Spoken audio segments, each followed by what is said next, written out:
bonsoir à tous, bonne fin de semaine sur Monaco Info, ravi de vous retrouver jusqu'à dimanche. Voici nos titres. Charlotte Casiraghi publie son premier livre, La Fêlure, un récit philosophique dans lequel elle explore les sensibilités de l'âme humaine qui nous poussent à avancer. L'écrivaine nous a reçus dans les locaux des rencontres philosophiques à Paris. Entretien exceptionnel dès le début de ce journal. Lui entre dans la dernière ligne droite des phases de poule du top 12. Le gymnaste Kevin Crovetto affrontera Sotteville et Rouen demain. Il sera notre deuxième invité ce soir. Le jardin animalier Régnier 3 reste fermé, mais nous en savons plus sur les travaux qui l'attendent. Le parc sera plus sûr, plus confortable et plus moderne. Toutes les explications à suivre.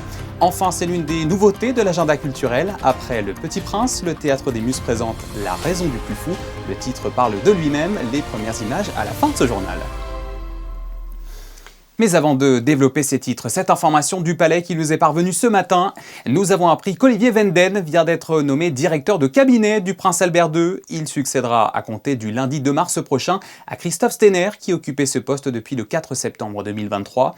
Dans le communiqué, le prince souverain a exprimé, je cite, sa vive et chaleureuse reconnaissance à M. Stener pour avoir accepté d'exercer ses hautes fonctions dans une période particulièrement exigeante pour les institutions de la principauté. Fin de citation. Le remplaçant d'Olivier Wenden à la vice-présidence de la Fondation Prince Albert II n'a pas encore été annoncé. C'est l'un des visages qui fait rayonner la principauté bien au-delà de ses frontières. D'abord en tant que fondatrice des rencontres philosophiques de Monaco et désormais en tant qu'auteur, Charlotte Casiraghi sort son premier ouvrage écrit en solo, La Fêlure, paru hier. À cette occasion, elle nous a ouvert ses portes à Paris pour nous en parler. Entretien. Bonsoir Charlotte Casiraghi. Bonsoir. Merci de nous recevoir ici dans vos locaux à Paris. Nous sommes à 2 pas des Invalides. Vous signez donc ce très beau livre, La Fêlure, publié chez Julliard. C'est ici que vous l'avez écrit, loin de Monaco, à Paris? Oh, j'ai écrit aussi beaucoup à Monaco, donc c'est pas... Voilà, j'ai un peu écrit dès que je le pouvais, donc ça a été un petit peu en fonction des endroits où j'étais, donc j'ai pas eu de lieu précis pour l'écriture de ce livre.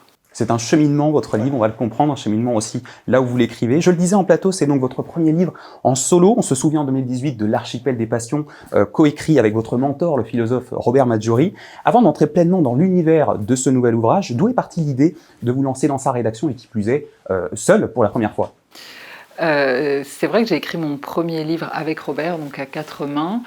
Et Robert m'avait toujours dit, il y a un moment où l'élève doit dépasser le maître et incarner aussi son propre chemin. Et donc c'est vrai que la décision, elle n'a pas été, pas un beau jour, un matin, je me suis réveillée en disant je veux écrire mon livre. C'est quelque chose qui s'est fait avec le temps et que j'osais peut-être pas pendant longtemps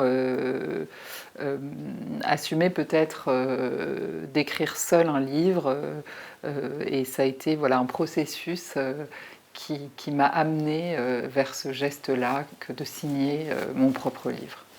Vous empruntez le titre La Fêlure à celui d'un autre livre, celui de l'écrivain américain Francis Scott Fitzgerald, en anglais c'est The Quack Up, dans lequel l'auteur interroge sa propre perception de lui-même, ses faiblesses intérieures, avec pour point de départ son alcoolisme. L'auteur est alcoolique. C'est ça la fêlure dont vous parlez? C'est une faiblesse, une douleur enfouie, refoulée?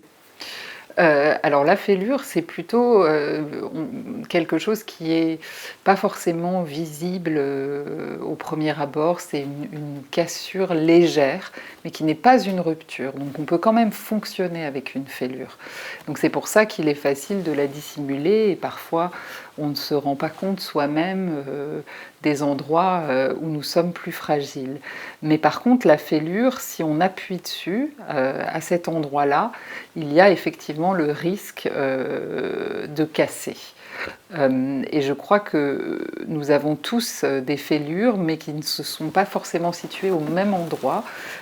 Ça dépend de notre histoire, de certaines circonstances, de notre milieu, de plein de facteurs conjugués. Mais peut-être que pour tenter de saisir un peu mieux ce qu'est une fêlure, c'est un endroit où il y a du silence. C'est un endroit où on ne peut pas formuler ce qui nous arrive. Et donc souvent, La fêlure se traduit parfois par un tremblement dans la voix, le fait de tout à coup rougir, de sentir ce décalage, ce léger tremblement, où tout à coup on ne comprend pas très bien pourquoi on n'est plus en adéquation avec soi-même, pourquoi on perd la maîtrise. On transpire nos fêlures. Voilà, c'est ça. Votre livre se situe entre le récit, la philosophie, et on sent en le lisant que c'est une forme de guide finalement. Est-ce que c'est vraiment ça son objet? Vous souhaitez vous livrer, vous souhaitez aider, rassurer, ou juste explorer, faire de l'introspection en posant des mots sur les fêlures qui habitent chacun de nous? Je crois que vraiment le livre n'est pas du tout dans le but de rassurer ou de réparer ce qui est cassé en nous. Au contraire, c'est accepter l'irréparable, accepter qu'on peut quand même fonctionner même en étant un peu cassé à certains endroits. On n'est pas obligé d'être la meilleure version de soi-même, d'être extrêmement performant et capable de tout maîtriser. Au contraire, c'est peut-être en montrant ses parcours et ses destins d'écrivains et d'écrivaines ou d'aventuriers, c'est que c'est à partir de là que commence l'aventure de la création. Est-ce que votre expérience a beaucoup joué justement dans l'écriture de ce livre? Parce qu'en préambule, vous nous livrez justement une confession sur votre vie personnelle. Née dans une famille princière, vous dites avoir souvent été prise pour celle que vous n'étiez pas, admettant tout de même bénéficier, je vous cite, de privilèges, mais sans qu'ils ne soient le fruit d'aucun mérite. Est-ce que c'est là votre propre fêlure, puisque vous dites que justement elle ne se résume pas qu'à une seule chose, c'est la fêlure, ou est-ce que c'est ce qui a engendré une sorte de fêlure en vous qui vous a porté dans la rédaction de cet ouvrage? Je suis pas sûre en fait que, j'évoque cela au début du livre que j'ai eu toujours l'impression d'un décalage entre ce qu'on peut percevoir de nous de l'extérieur et qui correspond à une image et comment on vit, on ressent les choses, qu'est-ce qui nous importe et que les autres ne voient pas. Donc ce décalage, ça constitue un point de fragilité peut-être aussi qui m'a encouragée dans l'écriture, mais je crois que ça n'est pas une raison qui a présidé à l'écriture de ce livre. Mais c'est sûr que ça m'a donné envie peut-être de dire que l'image que les gens ont de nous, qui est souvent parfois un peu stéréotypée, un peu lisse, n'est pas nécessairement la manière dont on se vit, où en fait il y a une singularité qui est propre à chacun et qui se situe peut-être aussi dans notre fragilité, mais qui n'est pas saisissable tout de suite, qui est un peu furtive, discrète, et qui donc ne se fixe pas dans une image ou une définition. Et ce sera notre conclusion. Merci beaucoup Merci. Charlotte Casiraghi de nous avoir reçus ici à Paris pour donc nous parler de ce livre que vous signez seul, La Fêlure, c'est chez Julliard et c'est donc désormais disponible à la vente. Merci à vous. Merci. Dans le reste de l'actualité, la Commission nationale monégasque pour l'UNESCO a organisé en fin de semaine son assemblée générale autour de son nouveau président, le scientifique Denis Allemand. Quelle est cette commission monégasque et quels sont les sujets qui étaient à l'ordre du jour de cette assemblée générale? Je vous propose d'écouter la réponse de Denis Allemand au micro de Fabien Bonilla. Tout le monde connaît l'UNESCO, qui est une grande institution travaillant dans les domaines de la science, de l'éducation, de la culture. Peut-être qu'on connaît beaucoup moins les commissions nationales qui sont en fait le support local de l'UNESCO. C'est très important pour l'UNESCO d'avoir finalement ces supports qui permettent une interaction, un retour de l'UNESCO vers la base, vers la société civile, vers les chercheurs, vers les enseignants, vers le monde de la culture. Et c'est ça ici que l'on va faire aujourd'hui. On a plusieurs points à l'ordre du jour. On va essayer de dynamiser un petit peu cette commission et d'avoir des activités. Alors parmi les activités qu'on va lancer, c'est une première chose, c'est un cycle de conférences scientifiques qu'on va lancer avec à la médiathèque Caroline, dans ce magnifique amphithéâtre de la médiathèque. Et puis, il y a d'autres questions qui vont être abordées. Parmi ces questions-là, c'est le patrimoine immatériel de l'humanité. Monaco n'a aucune inscription à ce patrimoine-là et on va discuter avec une association qui travaille un petit peu dans ce sens-là pour essayer de mettre au patrimoine immatériel la cuisine monégasque. Ouvrons un chapitre sportif à présent, avec d'abord la Ligue des Champions. Après le tirage au sort, nous connaissons le futur adversaire de l'AS Monaco pour les barrages, et il s'agira du Paris Saint-Germain. Le match aller au Stade Louis II aura lieu le 17 ou 18 février, et le match retour au Parc des Princes le 24 ou 25 février. Et le vainqueur héritera d'un choc en 8e contre Chelsea ou le FC Barcelone. La route est encore longue jusqu'à la finale à Budapest le 30 mai prochain. Mais avant ça, Monaco reçoit Rennes demain pour le compte de la 20e journée de Ligue 1 cette fois, et bien sûr, en conférence de presse d'avant-match, toute leur attention était tournée vers le résultat du tirage au sort pour les barrages de Ligue des Champions. Écoutez. Moi, j'avais dit après le match que je n'avais pas énormément de préférence par rapport au tirage. Newcastle, je les connais pour les avoir rencontrés cette année. Ça aurait été une belle manière avec Monaco de les rencontrer, de se rejauger à eux. Après, le PSG, on connaît le niveau, on les a rencontrés cette année. Donc voilà, je me réjouis d'être à cette date, mais avant ça, il y a énormément de matchs sur lesquels on doit construire pour arriver à cette période avec le plus de confiance possible.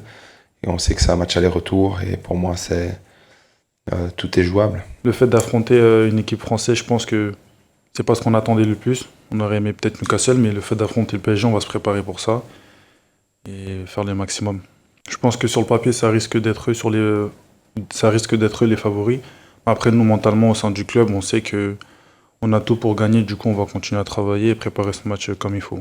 Et puis à l'occasion de cette réception de Rennes, notez que Valère Germain, qui vient tout juste de prendre sa retraite, sera à l'honneur ce samedi. L'ancien champion de France en 2017 avec l'AS Monaco prendra part à une grande séance de dédicace sur le parvis du Stade Louis II de 20h à 20h30. Toujours en sport, mais en gymnastique cette fois, nous entrons dans la dernière ligne droite des phases de poule du top 12 qui se terminera au mois de mai. Au programme, l'Étoile de Monaco affrontera Sotteville-les-Rouen demain. L'un des gymnastes bien connus qui y participera sera Kevin Crovetto et il est en duplex avec nous depuis sa salle d'entraînement. Bonsoir à vous. Bonsoir. Merci d'être avec nous sur Monaco Info. Kevin, le top 12, c'est le championnat qui rassemble l'élite de la gymnastique française avec 12 équipes. Pour les personnes qui ne connaissent pas bien, pourriez-vous commencer par rappeler au grand public comment fonctionne dans la forme cette compétition à laquelle vous participez, d'autant que la formule change cette saison, hein. Oui, la formule change. Donc, le top 12, c'est les 12 meilleures équipes françaises qui s'affrontent. Et donc, c'est sous forme de duel. Donc, il y a un gymnaste qui affronte un gymnaste. Le gymnaste qui remporte le duel offre 3 points à son équipe. Donc, la compétition cette année, par rapport à l'année dernière, elle se déroule sur 6 agrès, 4 duels par agrès. Et en plus, la petite nouveauté, c'est la mise en place de bonus s'il y a un certain nombre de points d'écart sur un duel qui offre des points supplémentaires à l'équipe qui remporte le duel. Et là, on est sur 3 journées, hein, c'est bien ça ? Alors, on sera sur 3 journées, mais chaque équipe en fait que 2. En fait, c'est des poules de 3 équipes. Donc nous, on est tombé dans une poule assez relevée avec Valoris qui sont triple champions de France en titre et Sotteville qui est une équipe un petit peu plus de notre calibre contre laquelle on match ce week-end et où il va falloir prendre des points pour essayer de ensuite aller embêter Valoris. Comment se compose l'équipe monégasque ? Est-ce qu'il y a du 109 cette saison ? Alors oui, il y a du 109. On a un jeune qui a intégré le collectif, Karim Mangalabima. Donc, qui nous a rejoint cet été. Donc on avait besoin d'avoir un petit peu de renouveau dans cette équipe qui est un petit peu vieillissante, qui est une des, pour pas dire la plus vieille moyenne d'âge du top 12. Donc voilà, on a fait le choix de recruter un jeune pour nous aider. Et ensuite, l'équipe est toujours composée de ses fidèles avec Lilian Piotr, Romain Chapelle, il y aura Hugo Villeneuve, moi-même. Voilà, après, ça reste du classique, mais on a une recrue quand même qui est venue nous épauler. Alors je crois que l'Étoile de Monaco évolue dans ce championnat depuis la saison 2018-2019, arrêtez-moi si je me trompe, avec une belle et historique 3e place en 2022 et 2023. Pour cette équipe que vous avez vue évoluer au fil du temps, comment se prépare l'épisode de ce samedi? Est-ce que cette nouvelle formule vous donne du fil à retordre? Parce qu'on imagine que c'est plus intense, il y a plus d'enjeux et puis il y a du beau monde aussi dans l'équipe de Sotteville. Oui, ils ont une très belle équipe. Ils ont fait champion de France en 2022, l'année où on fait 3e, ils remportent la compétition. Donc c'est une équipe très très sérieuse. Après, comment on l'aborde? Comme d'habitude, avec beaucoup de travail, beaucoup de volonté. On a essayé de se préparer au maximum avec les forces qu'on avait. Et après, c'est un petit peu délicat parce que c'est un championnat, mais c'est un championnat qui se joue sur 2 matchs. Donc comme dans un match tout peut arriver, on peut avoir un jour moins bien ou un jour au contraire où on réussit tout. Donc il faut vraiment être prêt le jour J et c'est ça qui fait la beauté de cette compétition. Et sur un temps assez réduit de 3h30, on peut complètement changer sa saison entre jouer le barrage pour ne pas descendre ou jouer l'accès aux demi-finales pour jouer le titre après. Parce que vous disiez, vous appréhendez quand même cette équipe de Sotteville. Oui, c'est une équipe sérieuse. En 2022, donc il y a 3-4 ans, ils ont remporté la compétition. Donc c'est une équipe qui est quand même assez solide, même s'ils seront privés d'un de leurs meilleurs gyms. Enfin, c'est une équipe quand même qu'il faut prendre avec sérieux. Et en gymnastique, celui qui tombe, il gagne rarement son duel. Donc même s'il y a des équipes qui sont plus fortes ou plus faibles, il faut toujours réussir ces passages pour emporter le match. Justement, à ce sujet, je vous propose qu'on écoute votre entraîneur, Sébastien Guizol.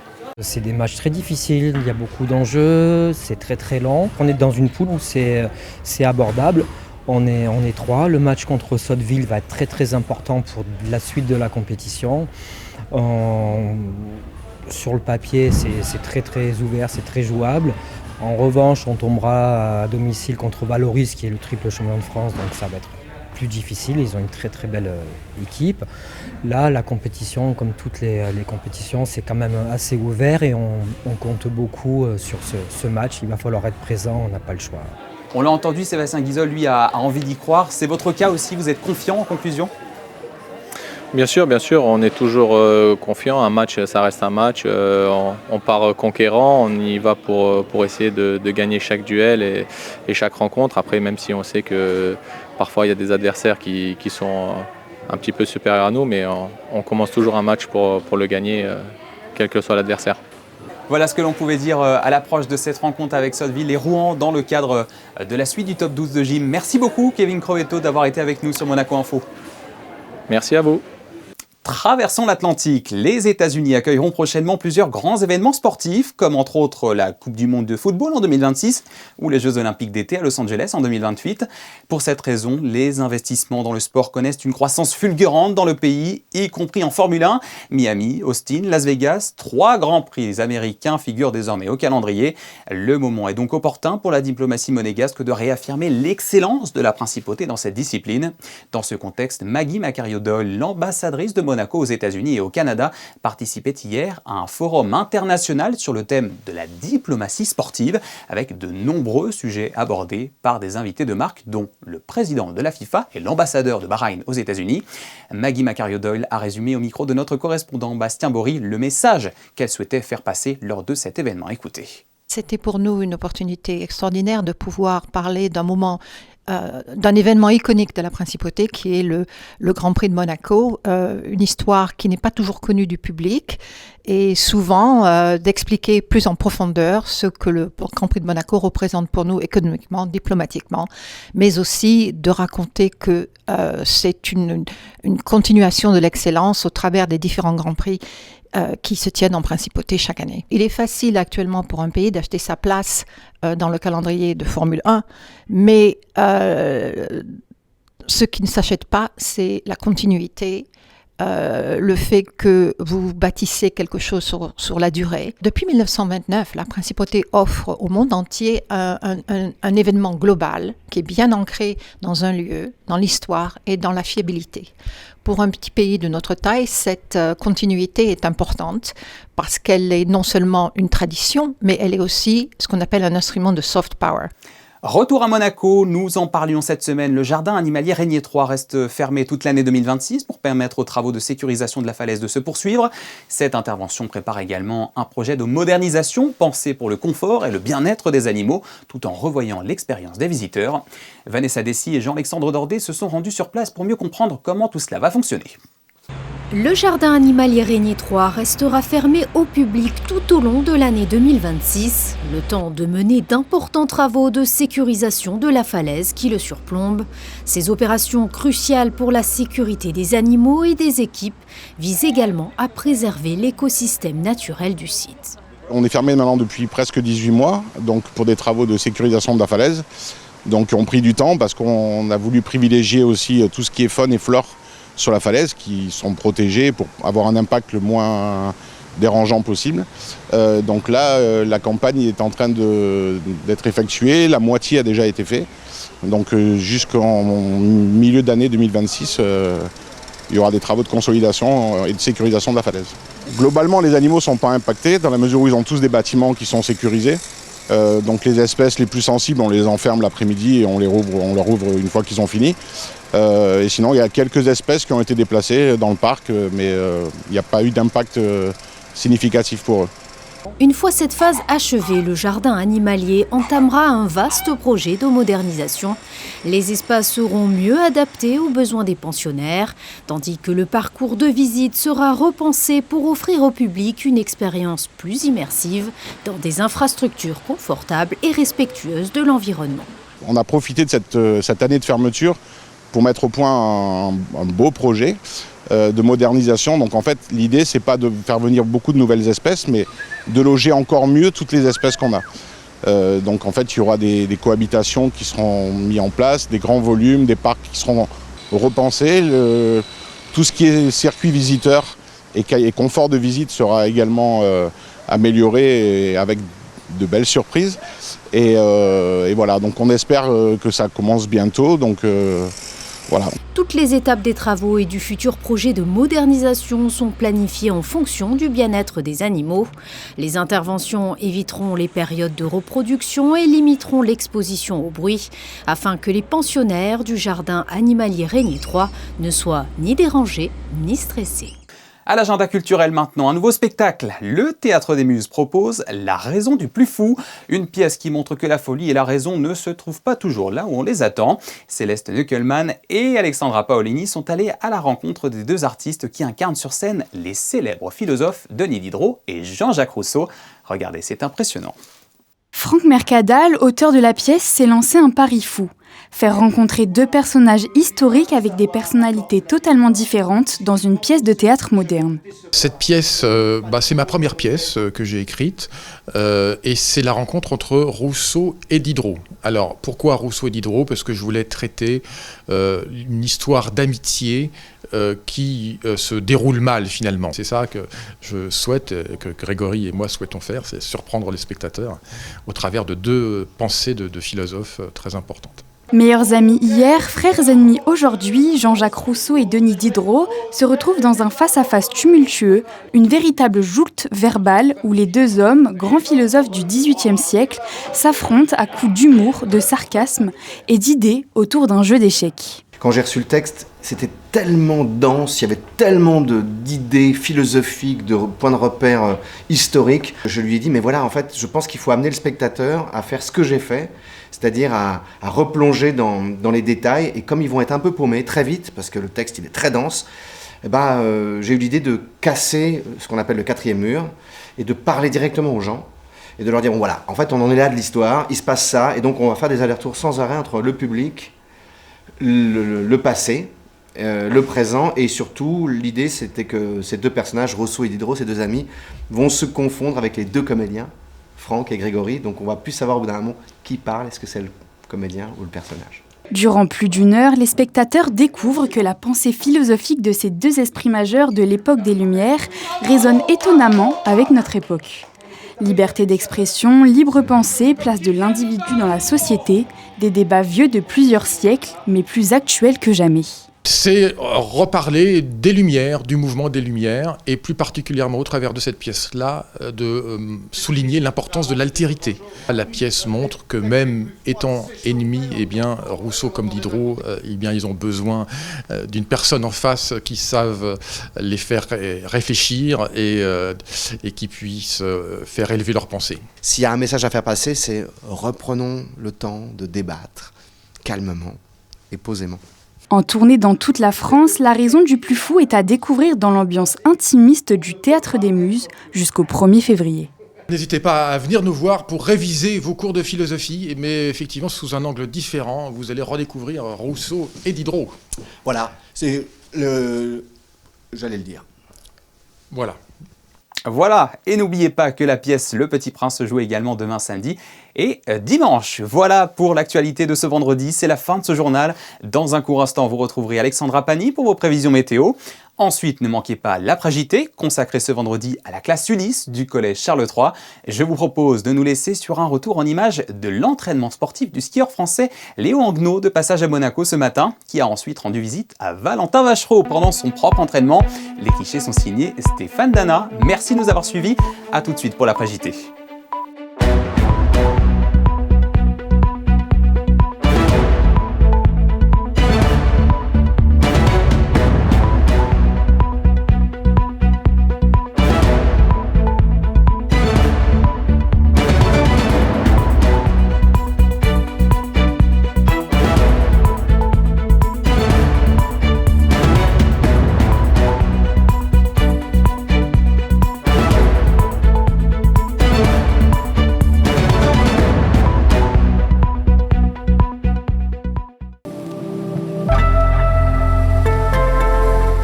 Bonsoir à toutes et à tous, ravi de vous retrouver en cette fin de semaine pour le point météo.